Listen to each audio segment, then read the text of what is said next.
Hello दोस्तों, तो कैसे हैं आप लोग। आज हम लोग पढ़ने वाले हैं, हम लोग केमिस्ट्री में पढ़ रहे थे, इलेक्ट्रोकेमिस्ट्री विद्युत रसायन चैप्टर पढ़ रहे थे क्लास 12 का। तो उसमें हमने आप लोगों को काफ़ी चीज़ें बता दी थी। तो ये लास्ट क्लास होगा, लगभग छोटा सा क्लास है, छोटी सी 2-3 चीज़ें बची थी, वो क्या करना है हम लोग को कंप्लीट करना है। इसमें सबसे पहले हम लोगों ने बताया था आपको सेल के बारे में। 2 तरह के सेल होते हैं, डैनियल सेल जिसको वोल्टेइक सेल भी बोलते हैं, और एक और सेल बताया था इलेक्ट्रोलिटिक सेल, विद्युत अपघटनी सेल। फिर उसके बाद हमने आपको इलेक्ट्रोकेमिकल सीरीज बताई थी, नर्नेस्ट इक्वेशन बताई थी, उसके ऊपर के न्यूमेरिकल भी आप लोगों को करा दिए थे, काफ़ी आते हैं बोर्ड में न्यूमेरिकल, ठीक है। उसके बाद में मैंने आप लोगों को क्या बताया था, उसके बाद में इलेक्ट्रोड विभव क्या होता है वो बताया था, मानक हाइड्रोजन विभव वो सब बताया था।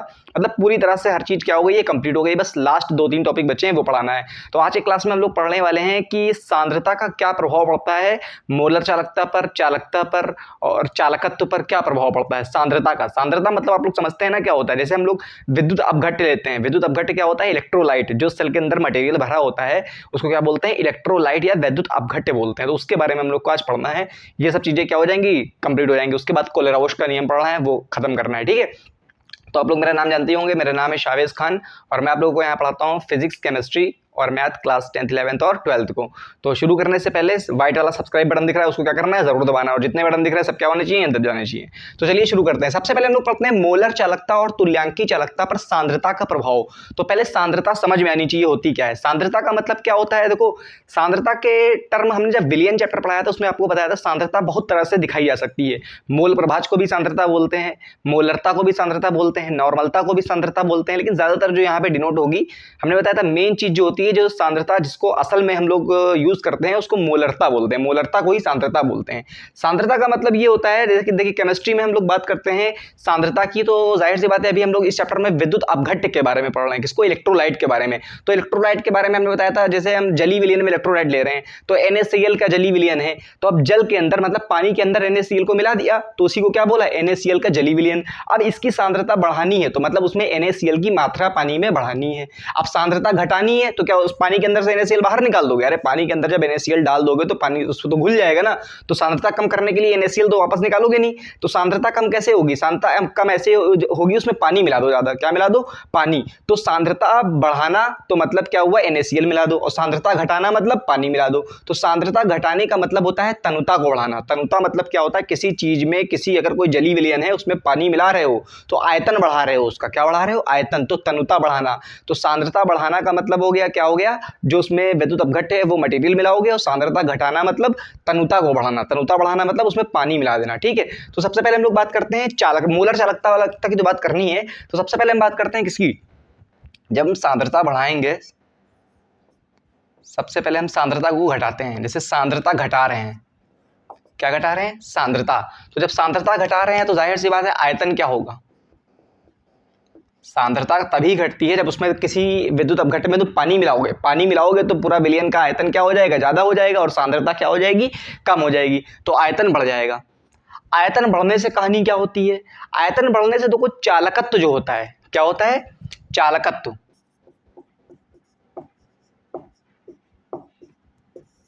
आयतन बढ़ने से चालकत्व कम होता है कि बढ़ता है, देखो आयतन बढ़ेगा ना तो चालकत्व भी बढ़ेगा। क्यों बढ़ेगा चालकत्व, चालकत्व का मतलब क्या होता है, चालकत्व की परिभाषा क्या होती है, चालकत्व की परिभाषा होती है आयनों का मूवमेंट, आयनों का गति करना, गति करना। चालकत्व के बारे में हमने क्या बताया था, आयनों का गति करना।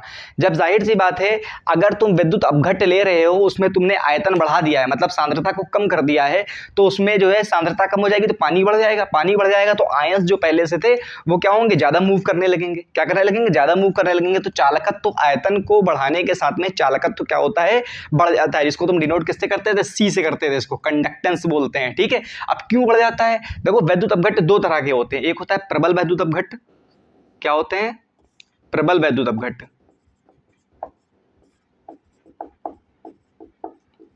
सबसे पहले प्रबल की बात करते हैं। प्रबल वैद्युत अपघट्य की खासियत क्या होगी, देखो प्रबल वैद्युत अपघट्य में जब आयतन बढ़ाओगे, ये सांद्रता घटाओगे, मतलब जब सांद्रता को घटाओगे तो आयतन क्या होगा, बढ़ेगा। अब प्रबल वैद्युत अपघट्य में तो आयन बहुत होते हैं, आयन अधिक होते हैं, इसमें आयन अधिक होते हैं। जब आयन अधिक होंगे प्रबल वैद्युत अपघट्य में तो पानी आयतन बढ़ाओगे, जब क्या बढ़ाओगे, आयतन बढ़ाओगे, तो जैसे मान लो आयन प्लस माइनस पास पास हैं, आयतन बढ़ाने पर पानी क्या करता है, आयतन बढ़ाने पर इनके बीच में जो प्लस और माइनस चार्ज होते हैं किसमें, विद्युत अपघट्ट में, उसके बीच में जो बल लगता है, क्या लगता है, बल लगता है, बल कम हो जाता है। क्या लगा हो जाता है, बल कम हो जाता है, तो प्लस आयन दूर भागते हैं और माइनस आयन क्या होते हैं, दूर भागते हैं।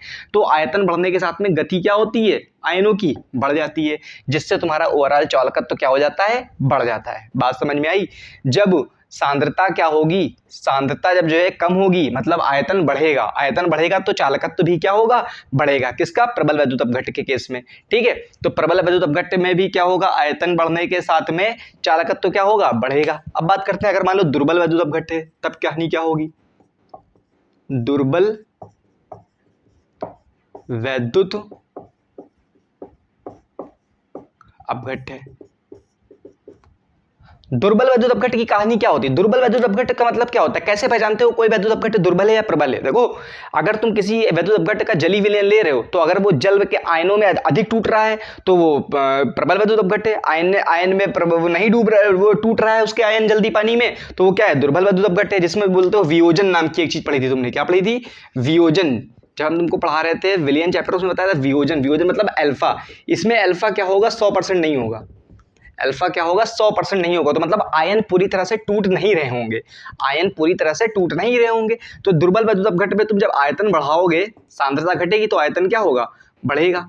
आयतन जब बढ़ाओगे तो आयतन बढ़ाने के साथ में क्या होता है, ये जो अल्फा होता है वियोजन, वियोजन बढ़ जाता है। क्या हो जाता है, वियोजन। तो पहले जो आयन कम टूट रहे थे अब आयन क्या हो जाएंगे, ज्यादा हो जाएंगे। जब वियोजन ज्यादा होगा तो आयन भी क्या हो जाएंगे, ज्यादा हो जाएगा। और जब आयन ज्यादा होंगे तो जब आयन बढ़ गए हैं तो जाहिर सी बात है उसके अंदर जो चालकत्व है वो भी क्या हो जाएगा, बढ़ जाएगा। तो इसलिए हम बोलते हैं चाहे प्रबल वैद्युत अपघट्ट हो और चाहे क्या हो, प्रबल वैद्युत अपघट्ट हो चाहे दुर्बल वैद्युत अपघट्ट हो, जब आयतन बढ़ाते हो, क्या बढ़ाते हो, आयतन। आयतन बढ़ाने का मतलब क्या हुआ, सांद्रता कम करना। और सांद्रता कम करने का मतलब होता है तनुता को बढ़ाना। क्या बढ़ाना, तनुता को। आयतन बढ़ाने का मतलब एक तरह से ये भी होता है तनुता को बढ़ाना। किसको बढ़ाना, तनुता को बढ़ाना। तो तनुता का बढ़ाने का मतलब क्या हुआ, उसमें पानी तुमने ज्यादा डाल दिया है, पानी ज्यादा डाल दिया है तो आयतन क्या हो जाएगा, बढ़ जाएगा। तो आयतन बढ़ेगा तो प्रबल वैद्युत अपघट्ट की भी चालकत्व बढ़ेगा और दुर्बल वैद्युत अपघट्ट का भी चालकत्व क्या होगा, बढ़ेगा। वजह भी बता दी हमने तुमको। प्रबल वैद्युत अपघट्ट के केस में क्या होगा, उसके पास में तो आयन पहले से ही अधिक होते हैं, इसका अल्फा तो पहले से ही 100% है। मतलब जितना आयन होने चाहिए थे, टूटने चाहिए थे, सब टूट गए, आयन नहीं बढ़ सकते इसमें।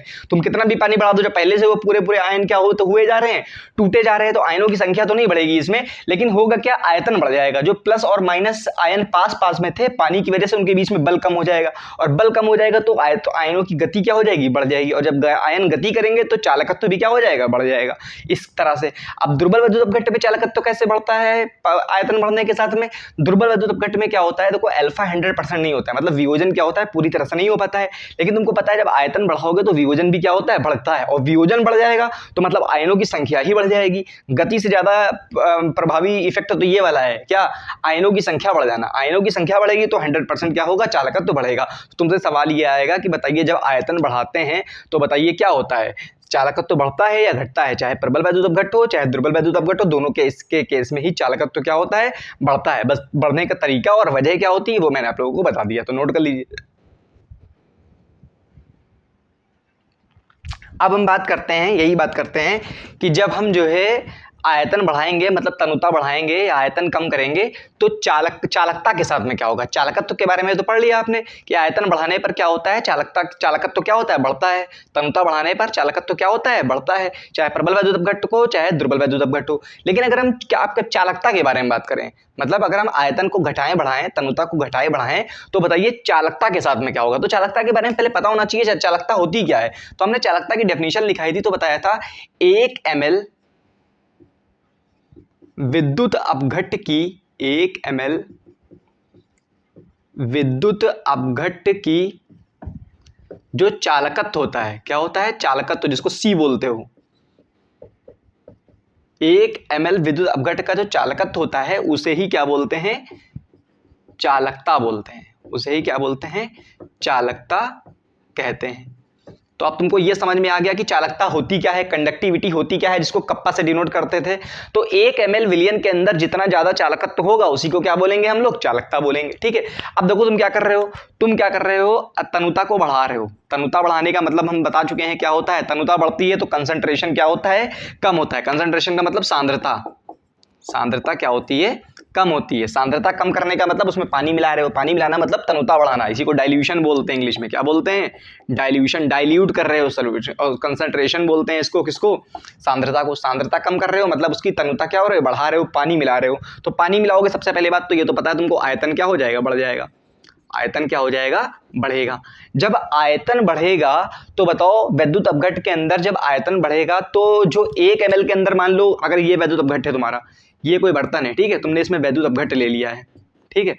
अभी मान लो 1 ml कितना है? मान लिया इतना इलाका क्या है? 1 ml, इतना आयतन क्या है इसमें? 1 ml। तो मान लो इसके अंदर, मान लो 1 ml में भी कुछ प्लस होंगे, कुछ क्या होंगे? माइनस होंगे। मान लो 2 प्लस और 2 माइनस है। अब तुमने क्या किया? इसका आयतन बढ़ा दिया, इसकी तनुता क्या होगी? बढ़ा दी, और पानी मिला दिया इसमें, और पानी मिला दिया। तो अब क्या होगी कहानी? अब होगा ये तुम्हारा कि यहाँ पे आयतन क्या हो जाएगा? बढ़ जाएगा।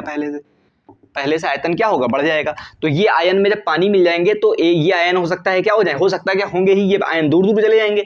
जब दूर दूर चले जाएंगे तो इतने ही इलाके में, अब मान लो पहले 1 प्लस 1, 2 प्लस 2 माइनस थे, अब 1 प्लस 1 माइनस हो गया। तो 1 ml के अंदर आयनों की संख्या क्या हो गई? कम हो गई। जब आयनों की संख्या 1 ml के अंदर कम हो गई, मतलब एक छोटे से इलाके में आयनों की संख्या कम हो गई, तो चालकता भी क्या हो जाएगी? कम हो जाएगी। क्यों चालकता कम हो जाएगी? क्योंकि चालकता को बोलते ही ये क्या है? 1 ml वैद्युत अपघट्ट की चालकत्व को क्या बोलते हैं? चालकता। ओवरऑल चालकत्व तो सेम रहेगा, लेकिन 1 ml जो है क्या कहते हैं? ओवरऑल तो और बढ़ेगा, चालकत्व तो बढ़ेगा ओवरऑल। क्यों बढ़ेगा? क्योंकि आयन की गति क्या हो जाएगी? बढ़ जाएगी। लेकिन 1 ml जो विद्युत अपघट्ट था, एक छोटे से इलाके के अंदर जो चालकत्व था, उसी को क्या बोलते थे हम लोग? चालकता बोलते थे। चालकता बोलते थे मतलब कंडक्टिविटी बोलते थे, कप्पा बोलते थे। लेकिन अब तुमने आयतन बढ़ा दिया है, तो आयतन बढ़ा दिया है तो जो छोटे से इलाके के अंदर पहले आयन ज्यादा थे, अब वो गति के कारण क्या हो गए होंगे? दूर चले गए होंगे। तो उतने ही इलाके में अब आयनों की संख्या क्या हो गई होगी? कम हो गई होगी। जब उतने ही इलाके में आयनों की संख्या कम हो गई होगी तो जाहिर सी बात है उसकी चालकता क्या हो गई होगी? कम हो गई होगी। तो इसीलिए बोलते हैं तनुता बढ़ाने पर सांद्रता क्या होती है? कम होती है। आयतन बढ़ता है, आयतन बढ़ता है तो क्या होता है? चालकता क्या हो जाती है? कम हो जाती है। चालकता क्या होती है? कम हो जाती है। जो कप्पा है, जिसको कंडक्टिविटी बोलते हैं, ये कम हो जाती है। ध्यान रखना इसको, कंडक्टिविटी जो होती है वो क्या हो जाती है? कम हो जाती है। तो अब तुमको दो चीजें समझ में आ गई। सबसे पहले बात क्या है कि आयतन बढ़ाओगे मतलब तनुता बढ़ाओगे, डाइल्यूशन बढ़ाओगे, सबसे पहले चालकत्व तो बढ़ेगा। क्यों बढ़ेगा चालकत्व? प्रबल वैद्युत अपघट्ट में क्यों बढ़ेगा? क्योंकि जाहिर सी बात है, प्रबल वैद्युत अपघट्ट में जब पानी और ज्यादा हो जाएगा तो उनके बीच में जो बल होता है विपरीत आयनों के बीच में, वो कम हो जाएगा और गति क्या हो जाएगी? बढ़ जाएगी, जिससे चालकत्व क्या हो जाएगा? बढ़ जाएगा। कंडक्टेंस क्या हो जाएगा? बढ़ जाएगा। उसके बाद में अगर दुर्बल वैद्युत अपघट्ट की बात करें तो उसमें पूरे वियोजन बढ़ जाएगा, मतलब डिसोसिएशन जो है, आयनों का टूटना है, वो क्या हो जाएगा? ज्यादा हो जाएगा डिसोसिएशन। और जब डिसोसिएशन ज्यादा होगा, आयनों का टूटना ज्यादा होगा, तो नंबर ऑफ आयंस वो भी क्या हो जाएंगे? ज्यादा हो जाएंगे। आयनों की संख्या क्या हो जाएगी? ज्यादा हो जाएगी। जब आयनों की संख्या ही ज्यादा हो गई है, नंबर ऑफ आयंस ज्यादा हो गए, तो ओवरऑल कंडक्टेंस जो है, जिसको क्या बोलते हो? चालकत्व बोलते हैं, वो भी क्या हो जाएगा? बढ़ जाएगा। और कंडक्टिविटी के केस में क्या है ये बता दिया हमने। 1 ml जो विलियन है, 1 ml जो विद्युत अपघट्ट का विलियन है, उसके अंदर जो चालकत्व है वो कम हो जाएगा। क्यों? क्योंकि ओवरऑल आयतन बढ़ गया है, तो जो घनत्व है आवेश का, जो आयनों का घनत्व है, वो क्या हो जाएगा? कम हो जाएगा। आयन दूर दूर चले जाएंगे। तो इतने इलाके में 1 ml के अंदर जो पहले आयन थे, अब क्या हो जाएंगे? कम हो जाएंगे, जिससे चालकता क्या हो जाएगी? आयतन बढ़ाने के साथ में कम हो जाएगी। अब समझते हैं सबसे इंपॉर्टेंट चीज, मोलर चालकता और तुल्यांकी चालकता के साथ में क्या होगा। मोलर चालकता और तुल्यांकी चालकता के साथ में आयतन को घटाने बढ़ाने पर क्या होगा। तो पहले फॉर्मूला देख लेते हैं। देखो, मोलर चालकता का फॉर्मूला तुमने देखा होगा, लैम्डा m बराबर होता है 1000 मल्टीप्लाई कप्पा अपॉन में मोलरता, ठीक है। और लैम्डा ई, जिसको क्या बोलते हैं हम लोग? तुल्यांकी चालकता। इसमें क्या था? 1000 मल्टीप्लाई में कप्पा अपॉन में नॉर्मलता। बात समझ में आ गई ना? तो होगा क्या, देखो, जब तुम जो है तनुता बढ़ाओगे, दोनों ही केस में बात करते हैं, चलो, तनुता बढ़ाओगे मतलब डाइल्यूशन क्या करोगे? इंक्रीज करोगे। तनुता बढ़ाना चाहते हो, डाइल्यूशन इंक्रीज करोगे। जब डाइल्यूशन करोगे, तनुता बढ़ाओगे, तो आयतन क्या हो जाएगा?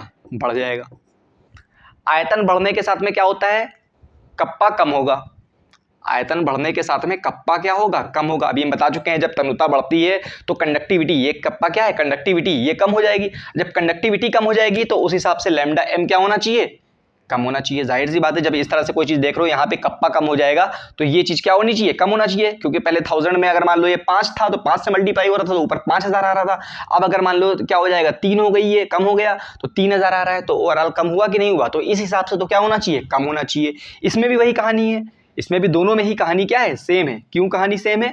क्योंकि तनुता बढ़ाओगे तो दोनों का ही क्या होगा, आयतन बढ़ेगा, और आयतन बढ़ने पर कंडक्टिविटी क्या होती है, कम होती है, चालकता क्या होती है, कम होती है। तो कप्पा यहाँ भी कम होगा, कप्पा यहाँ भी कम होगा, तो उस हिसाब से लैम्डा ई और लैम्डा एम दोनों क्या होने चाहिए, कम होने चाहिए। क्या होने चाहिए, कम।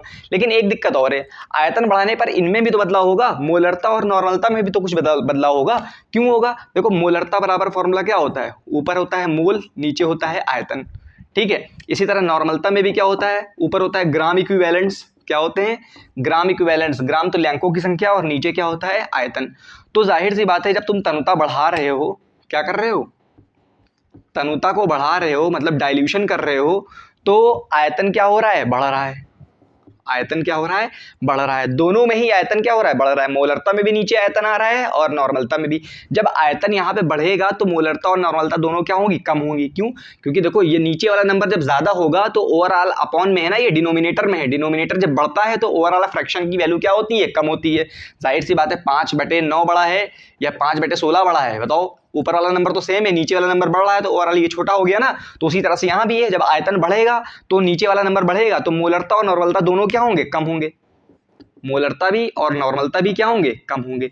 जब मोलरता और नॉर्मलता दोनों कम होंगे तो इधर हो जरा, यहाँ पे नीचे वाला नंबर कम हो रहा है। अभी हमने उसी तरह से बताया, जब नीचे वाला नंबर कम होगा तो ओवरऑल फ्रैक्शन क्या हो जाएगा, बढ़ जाएगा। तो जब मोलरता भी नीचे है, नॉर्मलता भी नीचे है, जब मोलरता और नॉर्मलता दोनों कम है तो मतलब लैम्डा ई और लैम्डा ई क्या होगा, बढ़ेगा। जब मोलरता और नॉर्मलता कम हो रहे हैं तो लैम्डा एम और लैम्डा ई दोनों क्या होना चाहिए, बढ़ना चाहिए।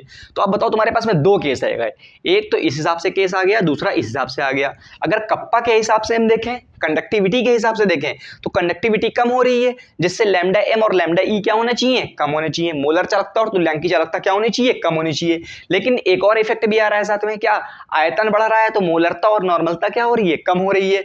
तो लेकिन जो है उसके हिसाब से तो लैम्डा एम और लैम्डा ई क्या होना चाहिए, बढ़ना चाहिए। एक हिसाब से लैम्डा एम और लैम्डा ई घटना चाहिए और दूसरे हिसाब से लैम्डा एम और लैम्डा ई क्या होना चाहिए, बढ़ना चाहिए। तो किसकी बात माने?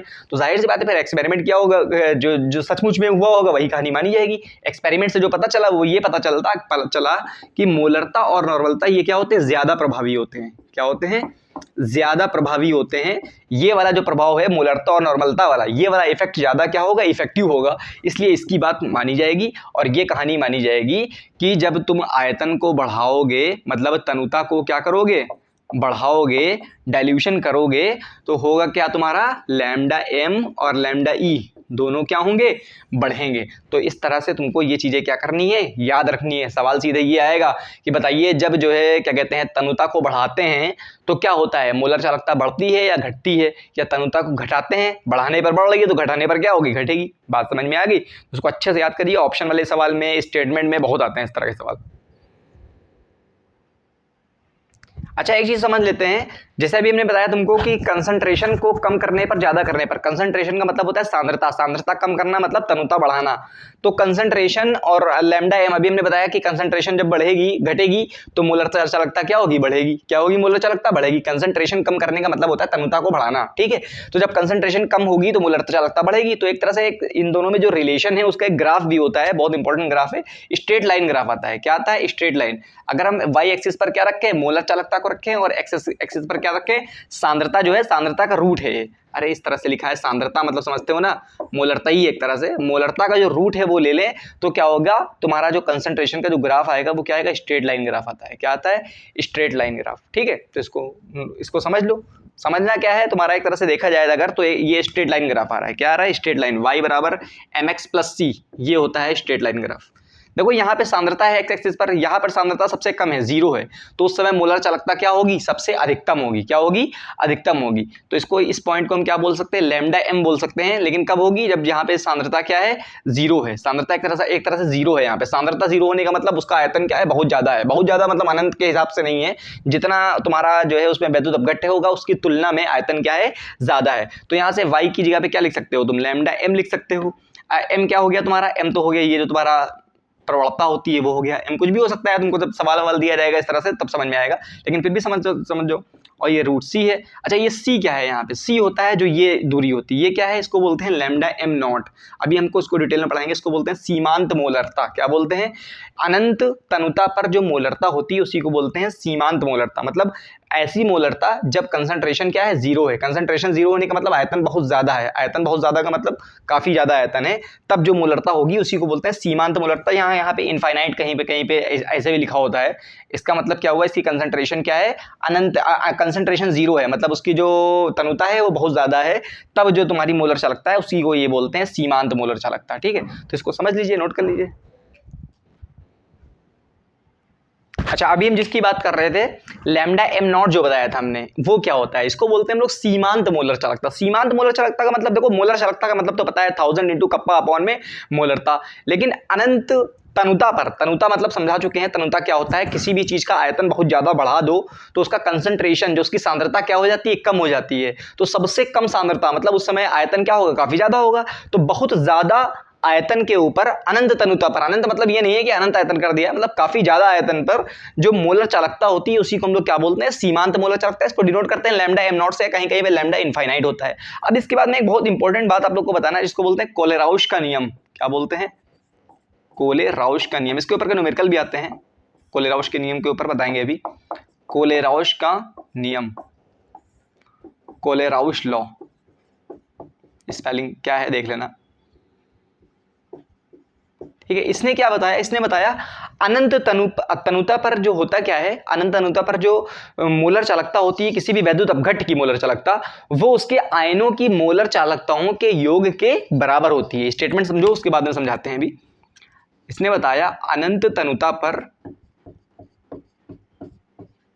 किसी वैद्युत अपघट्ट की मोलर चालकता वैद्युत अपघट्ट की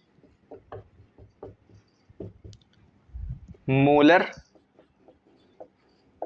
चालकता उसके आयनों की मोलर चालकताओं के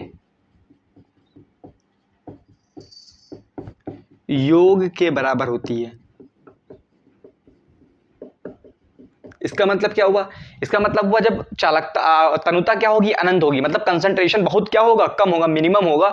उस समय पर जो किसी वैद्युत अपघट्ट की मोलर चालकता होगी वो उसके आयनों की मोलर चालकताओं के योग के बराबर होगी। कैसे बताएं, जैसे मान लो अनंत तनुता हो गई है तो मोलर चालकता को पहली बात तो ऐसे डिनोट करोगे ताकि तुमको समझ में आ जाए कि अनंत तनुता पर मोलर चालकता की बात हो रही है, उसी को सीमांत मोलर चालकता भी बोलते हैं। जैसे मान लो NaCl है तुम्हारे पास में वैद्युत अपघट्ट, क्या है, NaCl, तो NaCl की मोलर चालकता क्या होगी, अनंत तनुता पर, जीरो का मतलब ऊपर लिखा है तो समझ जाओ कि अनंत तनुता की बात हो रही है। कंसंट्रेशन उस समय बहुत कम है, आयतन क्या है, बहुत ज्यादा है। तो NaCl तुम्हारा वैद्युत अपघट्ट हो गया, इसकी मोलर चालकता क्या होगी, अलग अलग इसके जो आयन है उसकी मोलर चालकताओं के योग के बराबर होगी। इसके आयन क्या होंगे, Na+ होगा और साथ में क्या होगा, Cl- होगा। तो Cl- की अलग अलग मोलर चालकता और वो Na+ की अलग मोलर चालकता अनंत तनुता पर, इनको दोनों को जोड़ दो तो ओवरऑल NaCl की मोलर चालकता आ जाएगी। अच्छा इसमें एक चीज और समझना, आयन टूटेंगे कैसे वो समझ लेना। जैसे मान लो तुम्हारी मोलर चालकता है, किसकी मोलर चालकता है, मान लो इसकी NaCl की जगह पे मान लो हमने तुमको दे दिया Al2SO4 का होल थ्राइस, ये भी तो तुम्हारा वैद्युत अपघट्ट हो सकता है।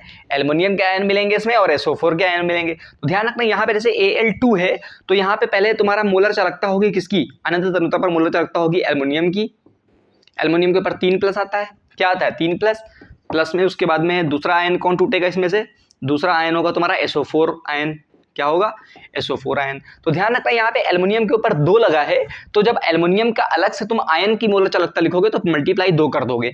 SO4 के साथ में क्या लिखा है, 3 लिखा है, तो जब SO4 की अलग से तुम मोलर चालकता लिखोगे तो यहाँ पे क्या मल्टीप्लाई कर दोगे, 3। तो ये तुम्हारा होता है कोलेराउश का नियम। बात समझ में आ गई। अनंत तनुता पर जो वैद्युत अपघट्ट की मोलर चालकता होती है वो उनके जो आयन होते हैं अलग अलग, उनकी मोलर चालकताओं के सम के बराबर होती है। सम मतलब जोड़ना, नोट कर लो इसको, फिर इसके ऊपर के सवाल कराते हैं। अच्छा देखो, कोलेराउश के नियम के ऊपर क्या सवाल इस तरह से आएंगे, तुमको सवाल में दिया है मोलर चालकता दी है अनंत तनुता पर, नॉट लिखा है तो समझ जाओ अनंत तनुता पर मोलर चालकता दी है जिसको सीमांत मोलर चालकता बोलते हैं। NaCl के दिए है 126.4 साइमन सेंटीमीटर स्क्वायर पर मोल यूनिट होती है। HCl के दिया है 425.9, NaAC का दिया है 91.0 मतलब 91। तुमको निकालना है HAC का। अब HAC का कैसे निकालें? HAC का तो दिया नहीं है, कोई फॉर्मूला अलग से तो है नहीं इसका, तो बस कोलेराउच का नियम लगाओ। कोलेराउच का नियम क्या कहलाता है कि जब अनंत बात हो रही है, अनंत तनुता की, सीमांत मोलर चालकता की ही बात हो रही है, तो उसने बताया टोटल वैद्युत अपघट्ट की जो मोलर चालकता होगी उसके आयनों के योग के बराबर होगी। तो जैसे NaCl की मोलर चालकता को तुम क्या लिख सकते हो, जैसे लैम्डा m नॉट NaCl है, इसकी मोलर चालकता को तुम लिख सकते हो लैम्डा m नॉट Na की अलग लिख दो तुम मोलर चालकता Na प्लस की, और plus lambda m not Cl minus की मोलर चालकता अलग लिख दिया। लिख सकते हैं कि नहीं लिख सकते हैं? ऐसे बिल्कुल लिख सकते हैं। तो इसका मतलब यहाँ पे तुमको वैल्यू दी है NaCl की, कितनी दी? 126.4। इधर वाली चीज चलो पहले लिख देते हैं, लैम्डा नॉट ही सिर्फ लिख लें ताकि ताकि समझ जाना। Na प्लस और plus lambda not Cl minus, ये किसके बराबर होना चाहिए? NaCl की मोलर चालकता के बराबर। तो NaCl की मोलर चालकता सवाल में तुमको दी है 126.4, चलो लिख दिया इसको हमने, इसको इक्वेशन नंबर हमने 1 मान ली, ठीक है। सेकंड क्या दिया है? HCl की, तो इसी तरह से हम क्या कर लिख सकते हैं, HCl को H प्लस के अलग लिख सकते हैं मोलर चालकता, और प्लस में लैम्डा नॉट Cl माइनस की क्या कर सकते हैं, अलग लिख सकते हैं। और ये कितना दिया है? 425.9, इक्वेशन नंबर 2। तीसरी भी चीज दी है तुमको, NaAC दिया है, तो इसका मतलब इसको भी अलग अलग लिख सकते हैं, Na प्लस और प्लस में AC माइनस में लिख सकते हैं इसको, ठीक है। ये कितना दिया है? 91। अब इन तीन इक्वेशन का हम कैसे जोड़े या घटाएं कि जोड़ घटा के क्या आ जाए तुम्हारे पास में NaAC का आ जाए। तुमको निकालना है HAC का, निकालना है क्या? निकालना है HAC। तो अगर तुमको पता होना चाहिए मोलर चालकता निकालनी है अनंत तनुता पर HAC की, तो कोलेराउच ने क्या बताया कि अगर किसी भी विलयन की, किसी भी वैद्युत अपघट्ट की मोलर चालकता जो होगी उनके आयनों के योग के बराबर होगी। मतलब lambda m not H plus अगर तुमको मिल जाए, प्लस में लैम्डा m नॉट AC क्या मिल जाए? माइनस मिल जाए, तो इन दोनों को जो जोड़ देंगे तो इसी के बराबर आएगा, यही तुमको निकालना है। तो मतलब इसको इस तरह से बिठाओ इक्वेशन 1 2 3 को कि तुम्हारे पास में क्या आ जाए? H प्लस आ जाए और AC माइनस आ जाए, क्योंकि इन दोनों को जोड़ोगे तो HAC की ऑटोमेटिक आ जाएगी, क्योंकि तो कोलेराउच के नियम ने यही तो बताया कि दोनों की अलग अलग जो आयनों की चालकताएं होती हैं उनको जोड़ो मोलर चालकताएं, और पूरे पूरे वैद्युत अपघट्ट की मोलर चालकता आ जाएगी। तुमको मतलब तुम्हारा मेन मकसद हो गया H प्लस और AC माइनस की जो मोलर चालकताएं हैं उनको जोड़ना, बाकी सब चीजें गायब हो जाना चाहिए। तो यहाँ पे तुमको H प्लस और AC माइनस चाहिए, मतलब सिर्फ ये और क्या होना चाहिए? ये, बाकी सब चीजें क्या हो जानी चाहिए? गायब हो जाना चाहिए। तो गायब कैसे होंगी? अगर हम क्या करें, देखो इक्वेशन नंबर 1 है, इक्वेशन नंबर 1 है तुम्हारे पास में H प्लस और AC माइनस, तो H प्लस ये तो रुका रहेगा, ये गायब हो जाएगा। तो Na प्लस में से अगर हम इसको माइनस कर दें, किसको माइनस कर दें, क्या करें बताओ? इसको करेंगे ये हम, इक्वेशन नंबर ये 1 है तुम्हारी, इक्वेशन नंबर 2 है, तो हम क्या करें, पहले हम इक्वेशन 2 और 3 को जोड़ लें। क्या कर लें? 2 और 3 को जोड़ोगे, तो 2 3 को जोड़ोगे तो H प्लस भी रहेगा तुम्हारे पास में, Na प्लस भी रहेगा, Cl माइनस भी रहेगा और AC माइनस भी रहेगा, और इसमें से 1 वाला माइनस कर दें तो Na माइनस हो जाएगा, Cl माइनस हो जाएगा, तो Cl से Cl कैंसिल हो जाएगा, Na से Na कैंसिल हो जाएगा, बचेगा क्या? H प्लस और AC माइनस, वही बराबर हो जाएगा HAC के। तो हम क्या करें, इक्वेशन नंबर 2 और 3 को जोड़ के उसमें से 1 वाली चीज हम माइनस कर दें। 2 को जोड़ोगे तो क्या होगा, तो तुम्हारे पास में लैम्डा बचेगा, हम नॉट लगा दे रहे हैं, क्या बचेगा? H प्लस, प्लस क्या है तुम्हारे पास में? Lambda not Cl minus, plus क्या हो जाएगा? लैम्डा नॉट Na प्लस, फिर प्लस क्या हो जाएगा? लैम्डा नॉट AC माइनस, ठीक है। अब इसमें से माइनस करना है, ये वाली चीज माइनस करोगे तो minus plus minus, minus lambda not Na plus, फिर minus plus minus lambda not Cl minus, बराबर क्या हो जाएगा? जिस तरह से तुमने राइट लेफ्ट वाली चीज दोनों जोड़ी है 2 और 3 को, तो यहाँ पे भी ये दोनों चीज जुड़ेंगी, 425.9 प्लस 91, और तीसरी चीज माइनस की है फर्स्ट वाली इक्वेशन, तो माइनस क्या हो जाएगा? 126.4। अब देखो यहाँ पे क्या होगा, यहाँ पे देखो ये माइनस का Na प्लस, ये प्लस का Na प्लस, ये Cl माइनस और Cl माइनस कैंसिल, इधर क्या बचा? Lambda H not plus lambda naught AC minus, यहाँ पे क्या बचा? 425 में तुम जोड़ोगे कितना? 425.9 में जोड़ोगे 91, तो 9 से 9 हो गया, 5 1 6 9 2 11 के 1 हासिल आया 1, 516.9।